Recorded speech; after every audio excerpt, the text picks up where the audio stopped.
स्वागत है यीशु मसीह की प्रेजेंस में। आप सेम वापिस नहीं जा रहे। आमीन। ऊंचा बरकत तुम्हारी। अपने घुटनों के बाहर बैठो एकदम, अपने हाथों को उठाकर अपनी बाइबल को उठाओ और बोलो, मैं इस वचन से प्यार करता हूं। अंगीकार करो ऊंची आवाज में। अपने घुटनों पर आओ, अपनी बाइबल को उठाओ। मैं इस वचन से प्यार करता हूं। यह मेरे शुद्ध रहने का आधार है। मेरा जीवन मेरे वचन पे टिका है जो खुदा ने मुझे दिए हैं। मैं अपना मन इन वचनों के ऊपर लगाता हूं।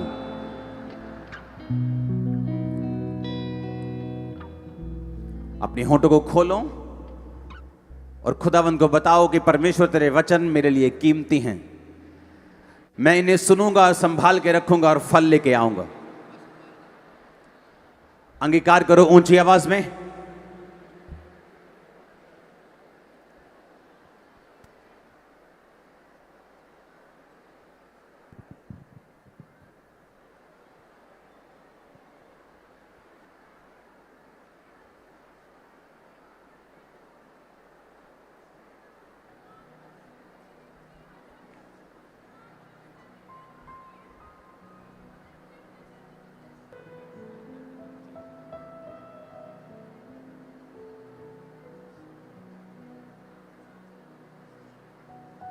मेरा परमेश्वर हर एक बंधन को आपकी जिंदगियों से तोड़े, आपकी शर्मिंदगियों को सदा के लिए खत्म करे, आपको उठाकर खड़ा करे।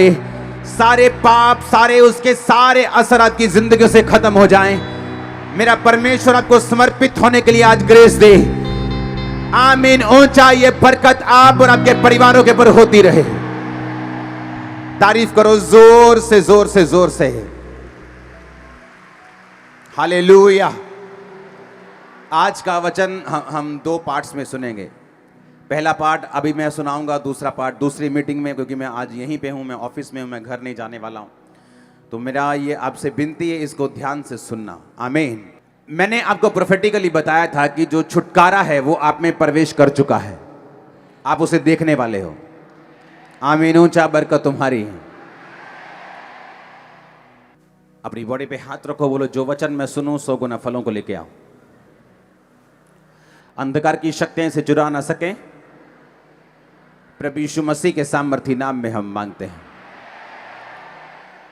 मेरा यह विश्वास है कि इस वचन के द्वारा जो आपने डिलीवरेंस हफ्तों के अनुसार के बीच में सुना है, आप उन्हें दोबारा इंटरनेट पे जाकर जरूर सुनेंगे।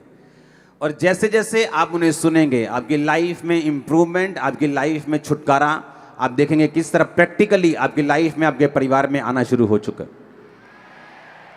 ये जो वचन मैंने दिए, ये सिर्फ संडे थर्सडे के लिए नहीं है। इसे लोग सालों साल सुनेंगे और अपनी लाइफ में बरकतों को पाएंगे। आप देखना, जो टेस्टिमनीज आ रही हैं छुटकारे की, इन्हीं हफ्तों में कुछ हम टेस्टिमनीज ऐसी हैं जो दे नहीं सकते। कुछ बातें ऐसी हैं जो पुलपिट पे शेयर नहीं की जा सकती, लेकिन जो परमेश्वर कर रहा है उसके लिए बड़ी तारीफ करो जोर से। एक बात से मैं शुरू करता हूं। बाइबल कहती है इजराइल के खिलाफ एक राजा उठा और इजराइलियों को मारने के लिए गया। और इजराइली जो थे वो परमेश्वर की कौम थी। और बाइबल कहती है जैसे ही इजराइल के सामने वो लड़ने के लिए गया, वो हारने लग गया। और जब वो हारने लग गया, उस राजा ने क्या किया, अपना बड़ा बेटा लिया और कुर्बान कर दिया अपने देवता के सामने। और बाइबल कहती है इजराइल पर बड़ा ही प्रकोप हुआ और इजराइल हारने लगा। मुझे ये बात कभी समझ नहीं आई कि ऐसा कैसे हो सकता है कि एक शैतानी व्यक्ति शैतान को, क्योंकि जो शैतान था वो इंसान की बलि लेता है और कोई धरती पर इंसान की बलि नहीं लेता, लेकिन जैसे ही उसने इंसान की बलि ली, और बाइबल कहती है कि वो इजराइल हारने लगा। क्यों इजराइल हारने लगा? अगर परमेश्वर इजराइल के साथ था तो शैतान का काम सफल कैसे हो सकता है? उसमें परमेश्वर हमें एक सीखने के लिए चीज बोल रहे हैं। आपका वैरी, आपका दुश्मन आपसे ज्यादा समर्पित अगर होकर चले, परमेश्वर के सामने उन्होंने एक भी कुर्बानी नहीं दी, लेकिन उनका जो वैरी था वो अपने बेटे की कुर्बानी दे गया। परमेश्वर इस बात से गुस्सा था इज़राइल के ऊपर से कि तुम्हारे दुश्मन को कुर्बानी का बोने का अर्थ मालूम है, लेकिन जो मेरी प्रजा है इनको कुर्बानी का बोने का अर्थ मालूम नहीं है अभी तक। और बाइबल कहती वो हारने लगे और बड़ी सोच में पड़ गए कि अगर परमेश्वर हमारे साथ है तो शैतान हमारे ऊपर अटैक क्यों कर सकता है, वो हमारे ऊपर कब्जा कैसे कर सकता है, वो हमारे ऊपर सफल कैसे हो सकता है। जब मैं छुटकारे की आपसे बात करता हूं तो ये बात ध्यान में रखो कि छुटकारा सिर्फ परमेश्वर के ऊपर निर्भर नहीं करता। ये 50-50 की गेम है, जहां 50% आपका और 50% परमेश्वर का होगा। इसलिए बाइबल कहती, परमेश्वर ने कहा तुम परमेश्वर के यीशु मसीह के सहकर्मी हो, तुम्हें नौकर नहीं बोला गया। उसने कहा तुम प्रभु यीशु मसीह के सहकर्मी हो, तुम उसके साथ मिलकर कार्य करते हो। जब मैं छुटकारे की बात करता हूं, चाहे वो आपके परिवार का छुटकारा हो, चाहे वो आपके फाइनेंस का छुटकारा हो, चाहे वो आपके शरीर का छुटकारा हो, चाहे वो आपकी स्पिरिचुअल लाइफ में शैतान से छुटकारा हो, ये सारे छुटकारे आप पर निर्भर नहीं करते, ना ही परमेश्वर पर निर्भर करते हैं। ये आप और परमेश्वर दोनों पर निर्भर करते हैं। कितने मेरी बात को समझ रहे हैं? इसलिए जब हम वचन में चलते हैं हमें मालूम होता है कि परमेश्वर आपको छुटकारा देना चाहता है, लेकिन मुझे परमेश्वर के वचन की शिक्षा को लेना होगा, मुझे छुटकारे की शिक्षा को लेना होगा, मुझे परमेश्वर को और शैतान की चीज़ों को समझना होगा, और उस रीति के साथ वो छुटकारा जो मैं अपने परिवार का चाहता हूँ, अपने फाइनेंस का चाहता हूँ, अपनी ज़िंदगी का चाहता हूँ, मेरी ज़िंदगी में एंटर कर सकेगा। क्योंकि होता क्या है, जब विश्वासी परमेश्वर में आता है वो सारी चीज़ें परमेश्वर पर छोड़कर परमेश्वर की ओर देखता रहता है। और बाइबल कहती, परमेश्वर ने कहा मैंने तुम्हें सांपों और बिच्छुओं को रौंदने का और शत्रु की सारी सामर्थ्य पर अधिकार दिया है, किसी भी वस्तु से तुम्हें कुछ भी हानि नहीं होगी। हम परमेश्वर की ओर देख रहे हैं कि वो दुष्ट आत्मा को दूर करेगा, और परमेश्वर हमारी ओर देख रहे हैं कि तू कब समझेगा कि मैंने जो दुष्ट आत्मा के ऊपर अधिकार दिया है। हम परमेश्वर की ओर देख रहे हैं और परमेश्वर हमारी ओर देख रहे हैं। इसलिए जब आप ये छुटकारे का वचन सुनते हैं, आपको मालूम होता है कब परमेश्वर की ओर देखना है और कब अपना काम करना है जो परमेश्वर ने मुझे अधिकार दिए हैं करने के लिए। हालेलुया। अगर आपको छुटकारा चाहिए, एक छुटकारा जो एक औरत मांग रही है अपने पति के लिए, क्योंकि जो नशा करता है, जो उसकी बात को नहीं सुनता, एक छुटकारा जो माँ मांग रही है अपने बेटे के लिए, अपनी बेटी के लिए जो बिगड़ चुकी, एक छुटकारा जो एक आदमी अपने फाइनेंस का परमेश्वर से मांग रहा है, एक छुटकारा जो एक औरत अपने शरीर का अपनी बीमारियों से मांग रही, एक छुटकारा जो आप अपने फाइनेंस का अपनी फैमिली का मांग रहे हैं, एक छुटकारा जो आप अपनी स्पिरिचुअल लाइफ का मांग रहे हैं, शैतान से जादू टोनों से मांग रहे हैं। ये सारे छुटकारे निर्भर करते हैं। पहला पॉइंट जो आज के वचन का है, उत्पत्ति 26 उसकी 24 आयत, दानियेल 2 उसकी 18 से 19 आयत, भजन संहिता 17 उसकी 3 आयत, प्रेरितों के काम 18 उसकी 9 आयत। ये 4 आयत अब मैं पढ़ूंगा और बाकी अगले पार्ट में पढ़ूंगा। उत्पत्ति 26 उसकी 24 आयत लिखा, उसी दिन यहोवा ने रात को उसे दर्शन देकर कहा, मैं तेरे पिता अब्राहम का परमेश्वर हूं, मत डर, क्योंकि मैं तेरे साथ हूं और मैं अपने दास अब्राहम के कारण तुझे आशीष दूंगा और तेरा वंश बढ़ाऊंगा। सब बोलो आमीन। दानियेल 2 उसकी 18 से 19 आयत, इस भेद के विषय में स्वर्ग के परमेश्वर की दया के लिए यह कहकर प्रार्थना करो। दानियेल कहता है कि प्रार्थना करो कि बेबीलोन के और सब पंडितों के संग दानियेल और उसके संगी भी नष्ट ना किए जाएं। 19 आयत में लिखा, तब वह भेद दानियेल को रात के समय दर्शन के द्वारा प्रकट किया गया।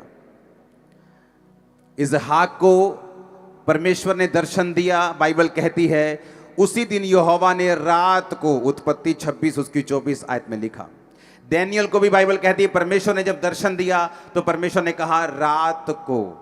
भजन संहिता 17 उसकी 3 आयत, मैं इसे हिंदी और इंग्लिश दोनों में पढ़ूंगा। तूने मेरे हृदय को जांचा है, thou hast proved my heart, thou hast visited me in the night।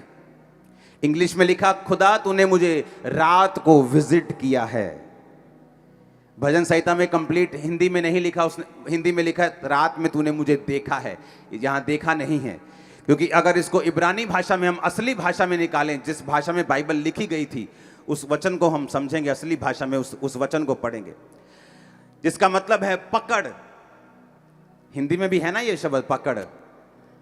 इब्रानी भाषा में विजिट का मतलब है किसी के पास जाना, विजिट करना, अपने रिश्तेदार के पास। जब कोई बीमार होता है हॉस्पिटल में आप विजिट करते हैं, उसका इब्रानी भाषा में मतलब है पकड़, जिसका मतलब है विजिट करना। तो इब्रानी भाषा की असली जो बाइबल है उसमें लिखा हुआ है कि तूने रात को मुझे विजिट किया है। अपने पड़ोसी को बोलो रात को। फिर प्रेरितों के काम 18 उसकी 9 आयत को मैं पढ़ूंगा, उसमें भी लिखा, प्रभु ने एक रात दर्शन के द्वारा पौलुस से कहा, मत डर वरन कहे जा और चुप ना रहे। सब बोलो आमीन। एक और वचन में पढ़ना चाहूंगा, लूका 6 उसकी 12 आयत, उसमें लिखा, उन दिनों में वह पहाड़ पर प्रार्थना करने गया और परमेश्वर से प्रार्थना करने में सारी रात बिताई। फिर से बोलो रात। उत्पत्ति 32 उसकी 24 आयत को मैं पढ़ना चाहूंगा, उसमें लिखा, याकूब आप अकेला रह गया और कोई पुरुष पौ फटने तक यानी सारी रात उससे मल्ल युद्ध करता रहा। फिर से बोलो सारी रात। अगर आप क्रिश्चियन हैं, संपूर्ण छुटकारा चाहते हैं, तो ये बात मेरी ध्यान से सुनना, कान में स्पिरिट में आज सुन के नहीं, इसको गाड़ के लेके जाना। अगर आपकी रात आपके काबू में नहीं है, आप कभी संपूर्ण छुटकारा नहीं हासिल कर सकते। आप जितने मर्जी बड़े बिशप के, अपोस्टल के, पास्टर के बेटे क्यों नहीं हैं, आप जितने मर्जी बड़े दान देने वाले क्यों नहीं हैं, अगर आपकी रात आपने काबू में नहीं की, आप छुटकारा नहीं पा सकते।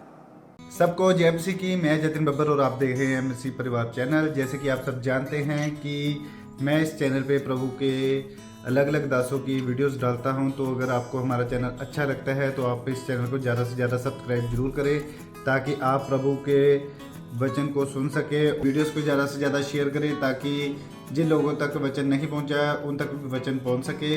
सबको जय मसीह की। एक बार मैं आपसे दोबारा कहूँगा कि इस चैनल को सब्सक्राइब जरूर करें और वीडियोस को ज़्यादा से ज़्यादा शेयर करें। जय मसीह की।